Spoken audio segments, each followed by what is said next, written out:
As I bought a Porsche, my parents finally reached out. Family meeting, Mom insisted. I walked in with a $14 million surprise, watching as the tables turned. I am alone in the bridal suite at Willamette Valley Vineyard, staring at my reflection in the full-length mirror. My wedding gown fits wonderfully, with every seam and crystal precisely where it should be. The makeup artist outdid herself. My eyes appear larger, my cheekbones more defined, and my lips a lovely hue of rose. The white flowers in my arrangement sit on the vanity, waiting. I check my phone for the 12th time in 20 minutes. No messages from Mom or Dad, and not even a text from Daniel. A faint knock on the door disrupts the silence. Rebecca, the wedding coordinator, pokes her head in, her rehearsed smile barely concealing her anxiety. "It's time, Emily. Are you ready?" My gaze moves to the window overlooking the wedding area. 70 visitors are sitting in tidy white chairs. The string quartet performs gently. Probabilities and oddities exist. 2 empty chairs in the front row look back at me, accusingly. They're not coming, are they? My voice shakes despite my best attempts. Rebecca's smile fades. "There's still time," she claims, but we both know it's a lie. I take a deep breath and smooth the silk in my gown. "Let's go." The garden doors open, and 70 heads turn to see me walk down the aisle alone. I sense their sympathetic gazes as physical touches. Little pats of sympathy that make my skin crawl. Some whisper under cupped palms. Others give supportive grins, which only add to the hollow ache in my chest. My attention shifts to Aaron, who is waiting at the altar, his gaze fixed on me. The affection emanating from him is almost enough to drown out the recollection of my mother's voice 3 days ago. "We'll try, sweetie. Daniel's firm has an event that weekend." Mom's dismissive tone pierced through the phone, as if she were declining a casual lunch invitation rather than her only daughter's wedding. "I can pay for the flights," I'd said. Desperation is clutching at my throat. "The hotel. Anything. Please, Mom." Dad's voice could be heard in the background. "Tell her we're busy." I put one foot in front of the other and force myself to breathe. In. Out. One step. Another step. I won't weep. I will not satisfy them, even in their absence. When I reach Aaron, he grabs my hands in his. His fingertips are warm, substantial, and real. "I'm here," he says quietly, too low for anybody else to hear. We're enough. For a moment, I'm 6 years old again, standing in our living room while Mom and Dad argue about Daniel's argument trophy. They carefully place it on the mantle, stand back to examine it from all angles, and take photos to give to relatives. My art contest certificate is forgotten in a kitchen drawer. I had displayed it to them earlier that day, proudly explaining how the teacher had claimed I had excellent talent. Mom had glanced at it and commented, "That's nice, honey," before returning to the dinner she was making. Dad later touched my hair absent-mindedly. "Daniel needs more support. He's going places," he replied when I inquired why they attended all of his events, but not my art show. "You understand, don't you, Emily? Mom, you never miss an opportunity. Why can't you be more like your brother? He focuses on what matters." I didn't. I tried harder after that. Academic honors, college scholarships, and commercial success. Each achievement a desperate attempt to divert their gaze in my way. Each one was observed with a distant acknowledgement, if at all. The ceremony proceeds around me. I repeat my vows, my voice becoming stronger with each pledge. "I choose a future based on seeing each other clearly," Aaron tells me. The words have more weight than anyone else, yet he understands. When the officiant pronounces us husband and wife, Aaron's mother wraps me in a hug.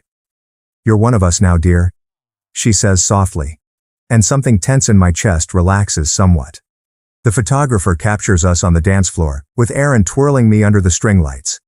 His cousins join us, creating a circle of laughing and song. For brief times, I forget about the family-shaped hole in my celebration. I forget about the phone, which I have checked far too often. I forgot about the explanations I gave to curious guests. At the reception, Jessica, my college roommate, lifts her glass.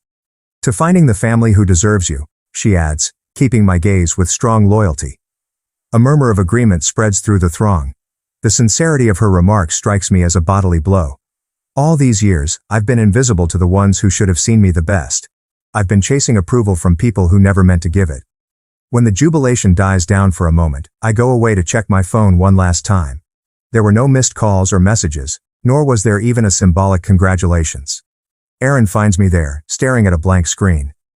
"They missed something beautiful today," he adds, placing one arm around my waist. I glance up at him, the man who has never made me feel like I had to work for his attention. I think about his family, who accepted me wholeheartedly. I think about friends who came from all around the country to support me. I put the phone down.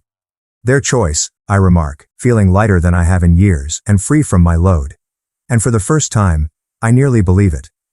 3 years later, I reclined back in my ergonomic chair, looking at the computer screen. Crescent Motion Studios' acquisition was completed for $18 million. 3 years of negotiations, 5 years of starting from scratch, and now 8 figures to prove it. My office door flies open, and my team rushes in with bottles of champagne and plastic glasses. To Emily. Rachel, my creative director, lifts her glass. The woman who built something from nothing, while certain people weren't looking. I smile, clinking glasses with the 10 people who, unlike my family, came out to support me. My phone vibrates as we celebrate. Instagram sent me a notification that Daniel had posted about his twins' private school fundraising. I should not look. I do it anyhow. There they are. Mom and Dad are surrounding Daniel and his wife, Olivia. Their identical daughters wore matching plaid uniforms. The caption reads, "Family tradition continues."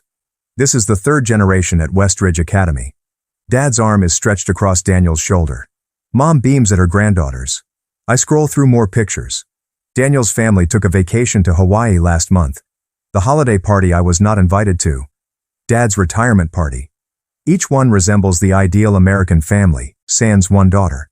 What the photographs convey is more telling than the images themselves. A vacation rental on Maui costs at least $5,000 a week. Westridge Academy charges $30,000 per year each pupil. Daniel's house, seen in numerous photos, is located in an area where nothing sells for less than $1.8 million. According to gossip from distant cousins who sporadically remember my existence, it was all paid by my parents' retirement savings and family investments. Emily? Rachel strokes my arm. We lost you for a moment. I lock my phone screen. Just checking messages. Where were we? The party continues around me, but I'm mentally calculating.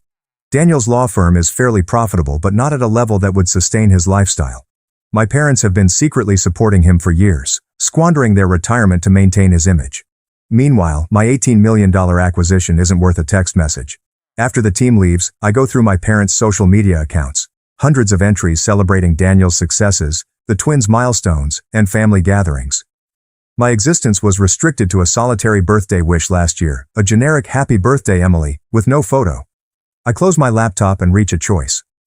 The following morning, I call my financial counselor, the Porsche Taycan Metallic Gray. I'd want to finalize the purchase today. 3 hours later, I am signing paperwork for a $120,000 automobile. It's lavish, superfluous, and precisely what I desire. I don't need my family's approval, but I've never needed their money. Back home, I take a single photograph of the automobile in my driveway, the afternoon sun illuminating its shiny sheen. I upload it on Instagram with the simple remark, "Dreams realized." Nothing happens for 3 days. Then, on Wednesday afternoon, my phone rang with a name I hadn't seen in 4 years. Mom was calling. My gut tightens as I respond. Hello? Emily. Mom's voice has that distinct blend of authority and urgency that she saves for family emergencies. We need to talk. Family meeting tomorrow. Family meeting? I repeat, my voice filled with astonishment. After 4 years of silence, you are contacting to arrange a family meeting? This is important. She stops, and I hear Dad's voice in the distance. Tell her it's important, he continues, as if I don't hear him. What's important? I inquire. My wedding wasn't important. My business wasn't important. What exactly matters now? Mom's voice tightens. It's complicated. Financial issues. We need to discuss it as a family. Yes, obviously. They noticed the automobile. They are aware of the acquisition. I'm suddenly reunited with my family. I say, tomorrow at 2, and hang up. The next morning, I sit in my new Porsche, the leather seat cool against my back. The 35-minute drive to my childhood home allows me to reflect on anniversaries celebrated without me, achievements that went unappreciated, and holidays spent alone while they gathered without me. I park in the circular driveway, my shiny gray Porsche seeming shockingly futuristic next to their traditional colonial. For a moment, I sit there with my hands on the driving wheel. I last stepped on that porch 5 years ago, to announce my engagement to Aaron. Mom had nodded nicely as Dad checked his watch several times, apparently waiting for me to depart. They have never needed me before. Why now? My phone vibrates with Aaron's text. Remember who you are. Call me if you need extraction. I smile despite myself. Another notice appears. An email from Sophia Turner, an investor who believed in crescent motion when no one else did. Your worth isn't measured by those who can't see it. One final warning. My assistant is confirming tomorrow's meetings. Don't let them take too much time. You have the production review at 4 o'clock. Come on then. I take a deep breath and recall my therapist's remarks from last week's appointment. Boundaries aren't punishments. They're safeguards. I straighten my shoulders and exit the car. Before I can knock, the front door opens. Mom and Dad stand there, their faces ranging from irritation to surprise as they take in the Porsche behind me. You've done well for yourself, Dad says. Not hello, not I've missed you, but a judgment of my financial worth. Yes, I respond simply. No hugs or warmth. They bring me to the dining room table, where Daniel and Olivia are already seated, their features expressions of faked concern. Emily, Daniel nods, as if we chatted last week rather than 4 years ago. Let's get straight to business, Dad adds, pulling out financial papers. I stand still, my bag clutched tightly in my fingers, the only visible clue of the struggle beneath my calm appearance. No. First, I'd like to know why I'm suddenly important enough to include in family discussions after being excluded from everything else for years. Mom and Dad trade looks. Daniel shifts uncomfortably. We can talk about it later, Mom replies, her voice falling into the dismissive tone I am all too familiar with. We have more pressing matters now. I'm not in a rush, I say, remaining standing. And I'm not interested in being convenient family only when you need something. For the first time in my adult life, I see my father's face filled with uncertainty. I understand they need me right now, and for once, I have the ability to control what happens next. My childhood home's dining room feels smaller than I recall. Michael sits at the head of the table, hands folded, as if he's presided over a corporate meeting rather than a family emergency. Victoria perches behind him, her posture impeccable despite the worry lines on her forehead. Across from me, Daniel slumps in his chair, his fancy shirt cuffs crumpled. Olivia sits next to him, with a leather photo album open on her lap. It's foreclosure, Emily.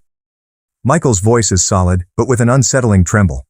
Daniel's mortgage is 2 months overdue, and the twins' private school tuition is unpaid for this semester. I don't say anything, letting the stillness stretch. After 3 years of no communication, this is what brings us together. Michael slips a document across the polished oak table, saying, You need to help your brother.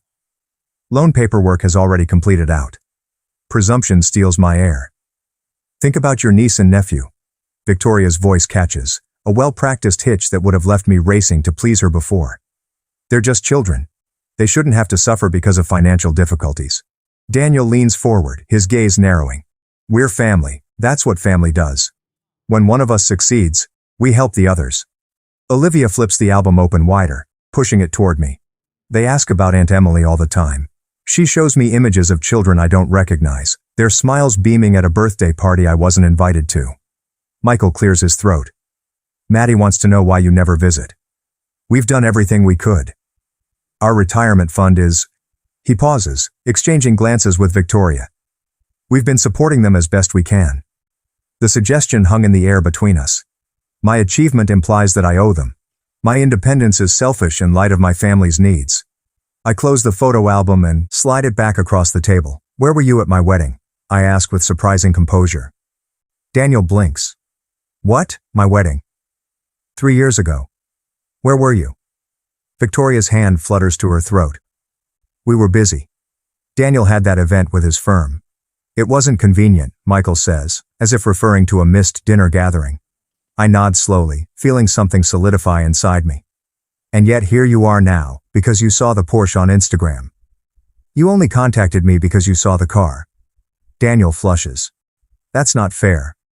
Is not it? I sit up taller, feeling the power of financial freedom in my spine. Where there was once an anxious curve, there is now steel. I built everything myself. Every scholarship. Each client. Every late night. Where were any of you? Michael's eyes narrowed. What's that got to do with the current situation? Everything. I fold my hands on the table and match his posture. I'm listening. Tell me why I should write a check today. Daniel slams his hand upon the table. You always had to prove something. Always showing off how smart you were. How creative. How special. Some of us were just trying to live normal lives. Michael's hand rests on Daniel's shoulder. Your brother had more potential. We had to nurture that. You were always so independent. We're still your parents, Victoria says softly, tears welling in her eyes. Despite everything, you were only parents by title. My voice remains firm, shocking even me. You missed my high school graduation, my college scholarship ceremony, the launch of my company, and my wedding. I tapped the table for each missed milestone. You missed my life. And now you want to share in what that life has built. Emily, Michael begins. You didn't build this success, I say. You don't get to share it. My phone rattles in my pocket. I look down to see Aaron's message. You okay? Meeting running long. Inner asso. The sight of his name reminds me of Sophia Turner's words when she invested in my startup. You don't need approval from anyone who can't see your light. I think about my Crescent Motion crew. Their smiles shone as we celebrated the acquisition. People who decided to see me, to assist me, to believe in what I could create. My briefcase contains the contract for foundation money, signed by the board last Tuesday. People who entrust me with a purpose. Not only money. Michael pulls the loan paperwork closer to me. We're only asking for what's reasonable. Family helps family. The interest rate is quite fair, Victoria says, as if offering a favor. Daniel's sneer reappears. I'm confident now. Blood is thicker than water, Emily. I stand slowly, deliberately. The motion catches their attention. Their bodies leaned forward, expectantly. I grab for my briefcase and place it on the table with a quiet thump. I've made a different decision, I'll reply. Daniel's gaze are fixed on my hands as I unlatch the briefcase. Michael moves forward in his chair. Victoria's fingers twirl the napkin on her lap. Instead of a checkbook, I take out a single document and place it on the table. This is the announcement for the Rivera Media Scholarship Foundation. $14 million to create opportunities for young women in digital media arts. I smooth the paper with my fingers. The press release goes out tomorrow morning. $14 million? Daniel chokes out the figure. Named after Miss Rivera, my high school media arts teacher. The woman who attended my gallery showings when my family was too busy. The money is legally protected in a foundation trust. The board approved the allocation last week. Silence descends like concrete across the table.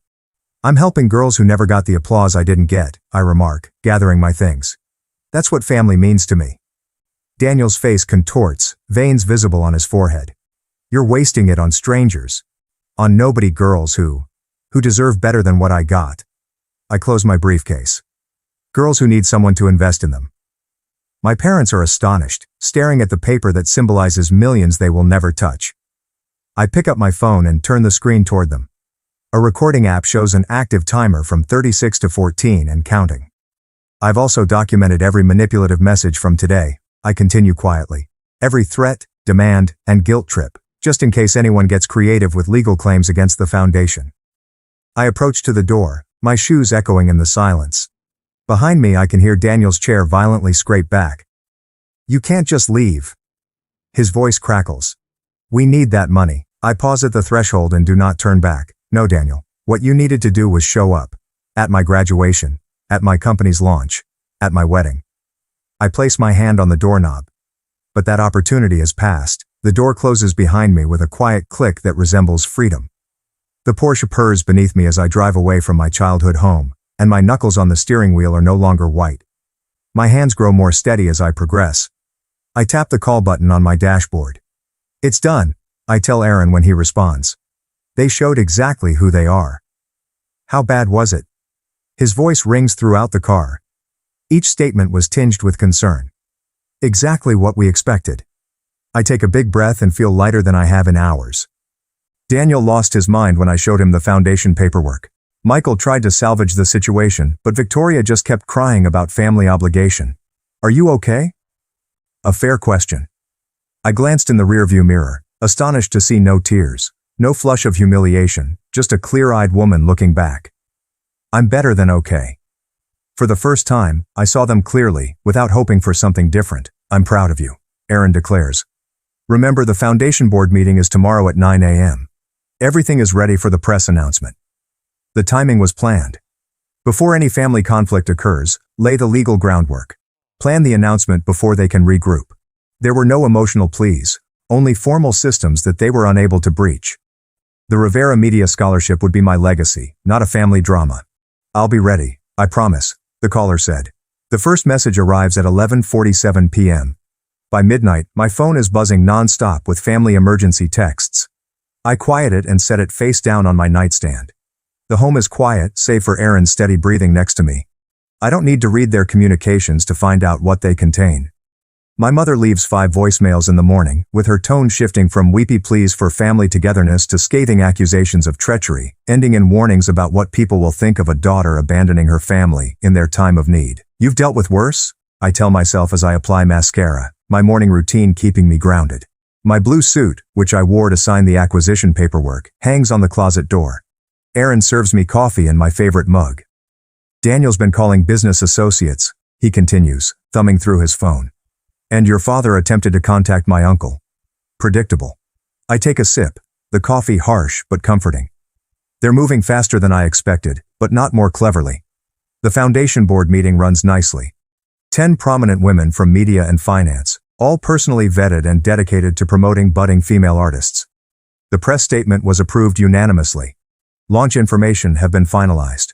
The first scholarship recipient will be chosen in 5 months. Janine from reception called as I was examining the event location proposal. Miss Rivers, your family has arrived and they're causing quite a scene. I can see security coming toward the lobby through the glass walls of my office.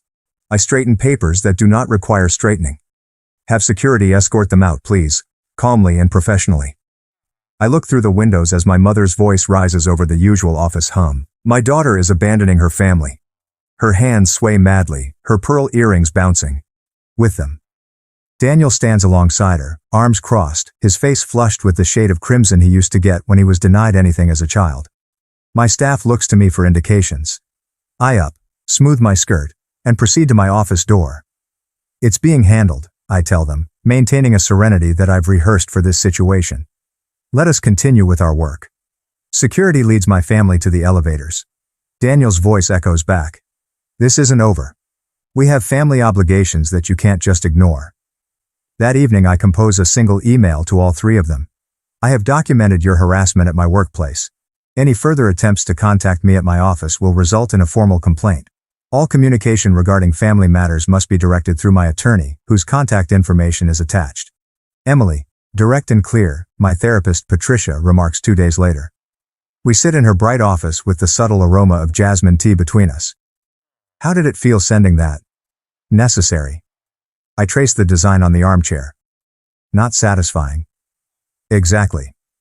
More like setting a boundary, she says. Yes. I look up to her. They're showing who they've always been, aren't they? People tend to reveal themselves under pressure, Patricia explains. What you're seeing now isn't new behavior, just intensified. The understanding was simple, yet significant. I wanted their love, but they wanted my resources. That's an important distinction. Over the years, my voice has trailed off as relationships grow. Childhood neglect, missing parents, and the fact that they only appeared when I had something to contribute. It wasn't my job to earn their love. It was their job to give it freely. And now I know I'm not responsible for fixing them, I remark, letting the reality sink into my bones. There's freedom in that. The next morning, Daniel informs the Portland Chronicle about a family disagreement. The reporter, smarter than Daniel expected, inquired as to why none of them had attended my wedding. The ensuing account offers an unintentional picture of Daniel's parents, who were missing during milestones but became attentive when money appeared. My mother's social media outburst results in an unexpected outpouring of support for me. Former classmates, work associates, and even distant relatives have reached out with notes of solidarity. We always wondered why they never talked about your success, writes a relative whom I haven't seen in years. Michael's attempts to reach my investors fail because they refuse to discuss a personal matter. Instead, the community rallies around the Scholarship Foundation, with applications pouring in months before it officially launches. The Portland Business Journal seeks an interview regarding the charity. I agree. Setting clear parameters, we'll discuss the scholarship's purpose and impact, not family matters. Delia Warren, a reporter, visits me at the foundation's temporary office space. This is an impressive initiative, she comments while reading the prospectus. $14 million is substantial seed funding. What inspired such generosity? I carefully choose my words. I had a teacher who saw potential in me when others didn't. Miss Carter changed my life by simply paying attention. I want to create that opportunity for young women who might otherwise be overlooked. You've built an impressive career, Delia says. Crescent Motion's acquisition was one of the biggest tech stories last year. Is your family proud? The question remains between us. I could avoid it and redirect to safer region. Instead, I meet her gaze straight. My success was built without family support. They weren't at my wedding, my graduation, or when I sold my company. Delia's pen pauses. That provides interesting context for the Foundation's mission. Later that week, the article emerges with the heading, "Self-Made Success Leaves a Legacy of Support." The contrast between my charity and my family's entitlement becomes a public story. When news of Daniel's foreclosure comes a few days later, the community links the dots without my intervention. Ethan is in charge of our home's improved security protocols. My business team is in charge of communication strategy, which includes screening communications and prioritizing foundation work. Sophia Turner, my first investor and mentor, has issued a statement supporting my dedication to raising others, rather than encouraging reliance. My college buddies form a protective circle, filling our calendars with dinners and parties that leave no time for discussing family turmoil. Patricia gives anchoring during the weekly sessions. The United Front forms its own kind of family. Chosen, intentional, and supportive. 2 weeks after the confrontation, the Women in Media Alliance presented me with the Business Leadership Award. Standing at the platform, looking out at people genuinely happy for my victory, I realize the tables have fully turned. My parents' retirement plans have been delayed indefinitely. Olivia's social standing in her beloved country club circles has weakened as a result of their financial downfall. Daniel's twins will be transferring to public school next semester. Meanwhile, the nonprofit thrives, garnering good attention that extends beyond Portland. The narrative resonates not because I sought vengeance, but because I chose to turn my pain into meaning. The scholarship committee has chosen 2 finalists for the inaugural award. Janine tells me, setting the portfolios on my desk, they'd like your input by Friday. I open the first file and begin reading the work of a young woman whose teacher recognized her brilliance when no one else did. The cycle completes itself by healing via activity rather than looking back. Family is defined by what it does rather than what it purports to be. For the first time in my life, I actually feel noticed. In the weeks that followed, I erased the 4th voicemail from Aunt Meredith without listening past her appeal. Everyone misses you, Emily. The Thanksgiving invitation remains in my email inbox. The subject line, "Family needs to be together," is an obvious attempt at manipulation. My phone beeps with a text message from my cousin Lucas. "I don't understand this rift between you and Uncle Michael. Can't you just talk to them?" I see. Of course he does not comprehend. He didn't attend my empty wedding. He did not witness 20 years of invisibility. Mom's letter arrived yesterday. The exquisite penmanship is clearly hers. "We always believed in you," she wrote, seemingly rewriting our entire past. The envelope is half burned in my fireplace, its edges twisted and darkened, mirroring the lies it contained. Michael contacted my office personally last week. "We need to clear the air," he remarked, his voice devoid of any recognition of what they had done. My assistant, following precise orders, informed him that I was permanently unavailable. Daniel sends the twins to my workplace with homemade cards, which is the final straw. "We miss Aunt Emily," was scribbled in infantile handwriting that I knew wasn't their own. The manipulation is so obvious that it makes my stomach turn. They are utilizing every emotional lever they can discover. Ethan observes that evening, looking at the cards on our kitchen counter. They're desperate. I go through the week's worth of tries. But they haven't genuinely apologized. The family attorney phones next, his voice professional and objective. "There are moral obligations to consider, Emily. Family ties carry certain responsibilities. The suggestion is apparent. I am the villain in their story. The cruel daughter who deserted her suffering family. Pastor Wilson from the church that I quit attending years ago leaves a voicemail. Your parents are deeply concerned. Perhaps we could meet to discuss reconciliation. 2 childhood friends with whom I have not spoken in a decade suddenly reach out. Your parents seem so heartbroken, says one. The holidays are for forgiveness, the other explains. When Daniel's wife Olivia receives images of the twins in Halloween costumes, the kids are always asking about you. I almost threw my phone across the room. They're framing this entire situation as my responsibility, I tell my therapist during our weekly session. My forgiveness, my duty, my failure to be the bigger person. "And how does that make you feel?" she asks, her gaze fixed on me. Angry, I confess. But also, validated? They wouldn't be fighting this hard if they weren't afraid of losing control. The foundation's selection meeting presents an unexpected issue. The committee recommends a scholarship for Lily Carter, a 17-year-old filmmaker whose application video demonstrates exceptional talent and painful familiarity. She reminds me of myself. I tell Ethan that night, quiet, determined, and disregarded. I watch the interview video again. Lily's eyes reflect the weariness I feel in my own wedding photos. She discusses discovering her voice through filmmaking when her family couldn't hear her. What if I'm wrong to cut them off completely? The question comes out before I can stop it. Ethan sits next to me on the couch. What brought this on? Lily, if I'm telling these girls to find their strength, am I modeling that by running away from my family? Is setting boundaries running away? Ethan asks. I think about it. No. Boundaries aren't abandonment. What would you tell Lily if her family treated her like yours treated you? The response is straightforward. I tell her she deserves people who see her worth. The Thursday before Thanksgiving, I host a dinner at our home. The dining room table expands to fit everyone, Ethan next to me, Naomi across from us, and my business team in between. Lily sits on the opposite end, her scholarship diploma framed on the sideboard behind her. Our home exudes warmth that my parents' house never had. Candles glimmer in silver holders, and laughter echoes from the ceiling. Nobody here has to prove their worth to be seen. I raise the glass. To those who see us for who we are, the toast echoes across the table. My phone is turned off, and notifications are silenced.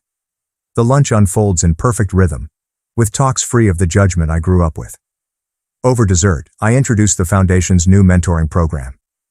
I'll be personally involved with each recipient, I said. We're making meaningful connections. Lily's eyes widened. You'll be mentoring us yourself? Every step of the way, I say, smiling at her. This foundation is about more than just money.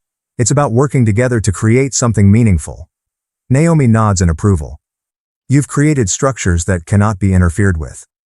I confirm that the foundation's independence is legally safeguarded. Its success will be measured by impact, not approval. Later, while we're clearing plates, Ethan switches on the local news. The foundation piece is scheduled to air right on time, coinciding with my family's usual dinner hour. On television, I speak with the assurance I've earned. We build family through action, not obligation. The study then shifts to financial analysis, comparing the including of foundation's open governance with not-so-subtle reference to Daniel's commercial failures. Lily stares, fascinated. They're actually comparing your brother's company to the foundation. Facts speak for themselves. I stack dessert dishes with firm hands. The community has validated what my family refused to acknowledge. My parents seek a meeting the next morning in a downtown coffee shop. I arrive in the Porsche, which piqued their interest after years of silence. Michael appears older than I recall, with defeat engraved into the creases surrounding his mouth. We should have been there, he says, glancing at his untouched coffee. At the wedding? I inquire, knowing full well that he is referring to more than just that. Everywhere his voice cracks. All those years. Victoria's eyes well up with tears. How can we fix this? The question lingers between us. 3 months ago, I could have jumped at this opportunity, yearning for any recognition. I now sense only peaceful clarity. Some things can't be fixed, I inform them. Only accepted. Victoria flinches. I'm not closing the door forever, I say. But I need accountability, not convenience. I'll consider limited contact after you both start therapy. That's unnecessary, Michael says, his disdainful tone rising. It's non-negotiable. I sip my tea, the warmth creeping over my chest like confidence. They exchange glances, the wordless conversation of people who never foresaw the consequences of their decisions. Daniel's financial collapse has dispelled their illusions about his greatness. My accomplishment is beyond their reach. The foundation thrives regardless of their acceptance. They leave without any deals or concessions. I watch them walk to their car, instances of mismanagement, which is now a sensible sedan. The expensive automobiles are long gone. I drive away without looking back, freedom taking over every beat of my heart. The foundation is awaiting. Lily's project requires assessment. My chosen family is expecting me for dinner. For the first time, I am moving toward something rather than away from someone. And it makes all the difference. I'm standing in the Crescent Foundation's bright studio, watching Lily tweak her camera settings. The morning light flows through the towering windows, creating golden patterns on the polished hardwood floor. It's been a year since I last faced my family. What do you think about this angle? Lily asks, Her eyes filled with the same creative energy Miss Carter once saw in me. Try moving it slightly to the left. Catch how the light falls across the subject. My voice now exudes the confidence of a mentor, not the pathetic appeal of a daughter seeking acceptance. Photos on the wall behind Lily depict our scholarship recipients' projects, stories they would not have been able to tell without the Foundation's assistance. Each frame represents a voice that could have been suppressed, as mine almost was. My workplace here has replaced my childhood bedroom, where I once fantasized of being seen. I carefully selected every feature, from the ergonomic chair to the trophies displayed without apology on floating shelves. Nothing inherited, nothing stained with responsibility or guilt. I've finished the final cut of my documentary, Lily adds, standing up. Would you watch it with me? We proceed to the editing bay, where her creation is displayed on a high-definition monitor. The documentary follows 3 generations of women in a rural Oregon family, and Lily's vision eloquently captures their difficulties and strength. Watching her work gives me a rush of pride unlike anything I've ever felt before. This is not about me. It is about what she has created and will continue to build. When the final credits roll, Lily looks at me, tears in her eyes. "You're the reason I believe I can do this," she says, embracing me in a sudden hug. I think of Miss Carter, how she saw something in me when my own parents couldn't, and how her faith carried me through years of family apathy. Now the cycle continues, this time with true help rather than neglect. Later that week, I step on the Portland Arts Center podium to accept a Community Leadership Award. The audience applauds. A sea of faces turn to me with gratitude, not pity. Aaron sits in the front row, beaming with pride. There are no vacant chairs bothering me tonight. There are no phantom family members that I wish were here. Everyone in this room sees me for who I am. Thank you, I say, my voice firm. This journey began in invisibility and has led to impact. For years, I measured my worth by the approval I couldn't earn from people who refused to give it. I pause and let my sight to wander across the room. Now I measure it by what we build together. Standing ovations roll over me like a cleansing wave. My therapist refers to it as post-traumatic growth, the peculiar tranquility I've discovered after realizing that certain scars never truly heal. I set clear boundaries with my extended family. Holiday parties now revolve around chosen family members, and they are filled with true delight rather than dread. Ethan and I have created our own traditions. Naomi's retirement party at the Foundation last month brought together the networks of support that helped me when blood ties failed. My most recent endeavor, the Emergency Fund for Students Facing Financial Hardship, guarantees that potential is not crushed by circumstance. I now understand what these young ladies require because I lacked it. Absolute belief in their abilities. Driving home through Portland in my Porsche, I pass the coffee shop where I used to edit videos on borrowed laptops. Through the window, I see my parents walking on the sidewalk. Our gazes contact briefly. I do not stop. There is no agony at this moment, just serene acknowledgement. They showed me what love is not. Ethan and my work have taught me what it is. Lily begins planning her next project tomorrow. I'll be there, I said, camera in hand, exhibiting her the tactics I'd honed over the years of making myself visible. Family doesn't raise you. They lift you.